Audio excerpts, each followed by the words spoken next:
Nama saya Hana Aulia, biasa dipanggil Hana. Nama saya Freya Maulia Raudah Farmudia, biasa dipanggil Riel atau Afril.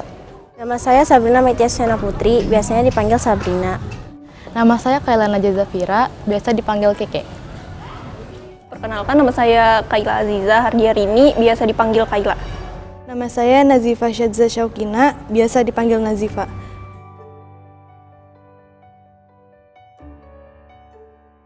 Saya dari kota Bekasi. Dari Depok. Saya berasal dari Batam, Kepulauan Riau. Bekasi.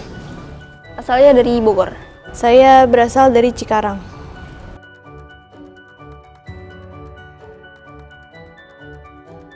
Saya datang ke Trenmatika tentu saja untuk mencari ilmu, mencari pengalaman baru, pemahaman-pemahaman baru terkait eksak maupun agamanya.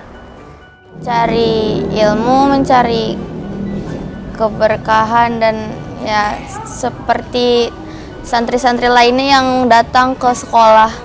Saya mencari ilmu, keberkahan juga, dan ya kayak mencari karakter yang baik lah. Kalau misalnya kan anak-anak masuk pesantren tuh biasanya buat memperbaiki karakter atau memperbaiki sikap-sikap. Nah, saya juga seperti itu.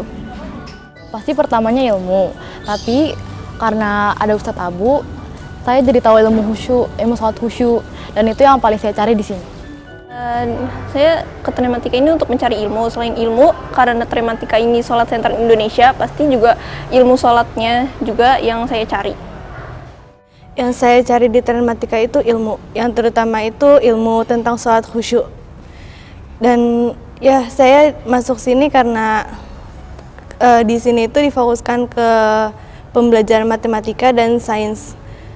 Untuk lebih memahami tentang ilmu-ilmu itu, saya lebih berinisiatif untuk masuk ke Trenmatika sini.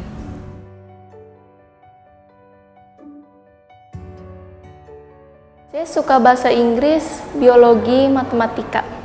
Karena saya merasa saya cenderung punya kelebihan di pelajaran itu. Kalau saya sendiri sukanya biologi. Karena seru aja dan mudah gitu, tinggal dihafal, dipahami. Beda kalau matematika kan harus paham rumusnya, harus ingat-ingat dasar-dasarnya gimana. Jadi kalau saya lebih ke biologi. IPA, bahasa Indonesia sama matematika. Karena ya senang aja belajarnya. Bahasa Indonesia. Karena saya juga suka menulis cerita, membuat puisi, dan suka pelajaran bahasa, terutama bahasa Indonesia, bahasa Inggris. Matematika. Pelajaran kesukaan saya bisa dibilang matematika, karena setiap menghitung pasti entah mungkin ada niatan untuk gemar dalam pembelajaran itu, dan saya juga berniat untuk pintar dalam pembelajaran matematika ini.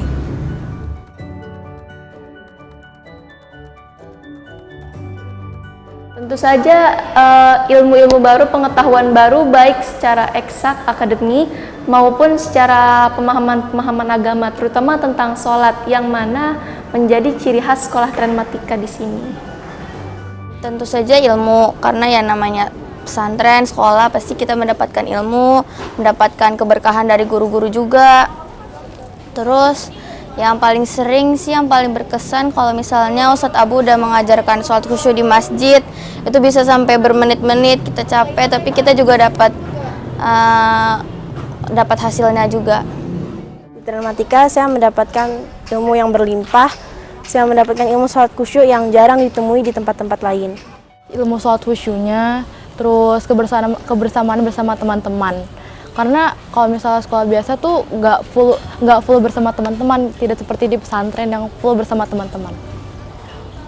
Yang pertama ilmu-ilmu matematikanya, karena Trenmatika ini pesantren berbasis matematika, jadi tentu aja ilmu matematikanya, selain matematika juga ilmu sainsnya juga di sini ditekankan. Jadi ya saya mendapatkan ilmu sainsnya juga. Selain itu juga saya mendapatkan ilmu sholat khusyuknya juga. Ilmu tentang sholat khusyuk dari Ustadz Abu Sangkan. Dari situ saya bisa belajar bagaimana cara kita menghormati ibadah Islam dengan sungguh-sungguh.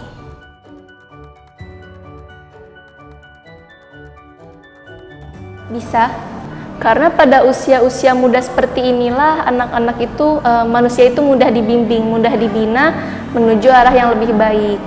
Sebagaimana dikatakan dalam surat Mahfudzat bahwa belajar di masa kecil seperti mengukir di atas batu, sedangkan belajar di masa tua laksana mengukir di atas air.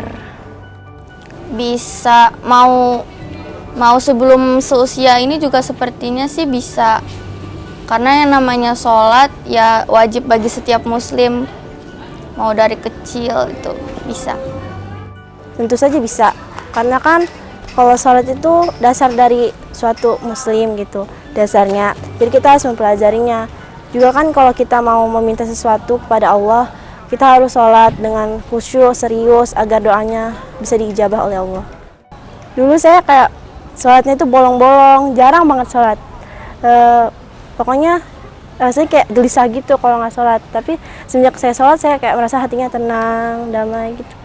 Menurut saya bisa saja karena di umur-umur kita sekarang itu sedang dibentuk pola kebiasaan dan pola pikir. Jadi kalau misalnya kita dibentuk dengan ilmu sholat khusyuk, insya Allah kedepannya akan terus terjaga. Menurut saya bisa, karena di usia sekarang ini aja kita masih harus butuh belajar banyak. Jadi ya mungkin dengan cara itu kita bisa jadi bisa jadi kayak kebiasaan itu buat jadi sholat khusyuk untuk kedepannya nanti. Insya Allah bisa. Dengan niat yang sangat tulus dari hati, kita juga dapat mempelajari lebih lanjut lagi. Dan juga dianjurkan sejak kecil mempelajari tentang ilmu sholat, supaya saat dewasa nanti ikut terbawa ilmu-ilmu yang telah diajarkan dari kecil.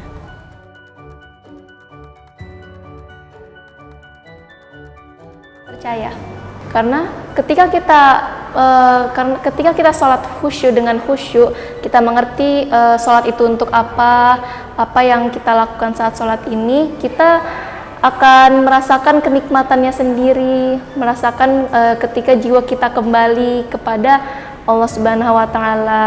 Biasanya kita akan merasa tunduk dan kita akan mengetahui kodrat kita sebagai manusia di hadapan Tuhan kita sendiri, insya Allah. Bisa, asalkan kitanya serius, terus khusyuk gitu. Kan dalam Al-Quran juga ada dalilnya kan. Yang sering Ustaz Abu bilang yang inna sholata tanha anil fahsya wal mungkar, itu kan sesungguhnya sholat itu menjauhkan kita dari perbuatan keji dan mungkar. Jadi seharusnya tuh kita bisa, asalkan kita tuh benar-benar memahami makna sholat khusyuk, kita bisa sholat khusyuk. Seharusnya bisa. Ya, saya percaya. Karena di dalam sholat itu kita berdoa, bertaubat kepada Allah. Kita selalu meminta maaf kepada Allah jika ada salah, dan Allah pun selalu akan memaafkannya. Jika kita mengulanginya lagi, berarti ada yang salah dalam sholatnya. Iya, karena jika kita melaksanakan sholat khusyuk dengan tata cara yang benar, insya Allah dapat menghadirkan Allah di hati. Dengan adanya Allah di hati, kita bisa terhindar dari perbuatan keji dan mungkar, karena sikap Allah itu kan maha mendengar dan maha melihat. Jadi kita selalu merasa terawasi oleh Allah dan tidak akan melakukan perbuatan keji dan mungkar. Itu sangat experience yang sangat benar-benar berbeda dengan yang pernah saya lakukan sebelumnya, karena di SD saya tidak pernah dapat ilmu sholat khusyuk, sedangkan di sini yang Ustadz Abu ajarkan tuh berbeda sekali. Saya jadi tahu gerakan yang benar seperti apa, dan itu sangat berefek sih. Saya percaya karena setiap agama itu pasti mengajarkan kepada pengikutnya itu kebaikan. Tidak ada agama yang mengajarkan kejahatan.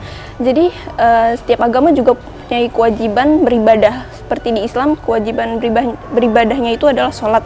Dengan sholat kita berkomunikasi dengan Allah, meminta petunjuk, dan pasti dengan sholat khusyuk itu kita meminta petunjuk pada Allah dengan serius. Lalu Allah memberi kita petunjuk agar menghindari dari keji dan mungkar. Jika kita sholat dengan sungguh-sungguh dari dalam hati hanya dikarenakan untuk Allah, insya Allah itu bisa menghindari kita dari perbuatan keji dan mungkar. Karena sholat itu mendekatkan diri kita kepada Allah, dan insya Allah Allah akan memberi petunjuk pada kita kebaikan di jalannya dan menghindarkan keji dan mungkar yang dapat membuat dosa di hidup kita.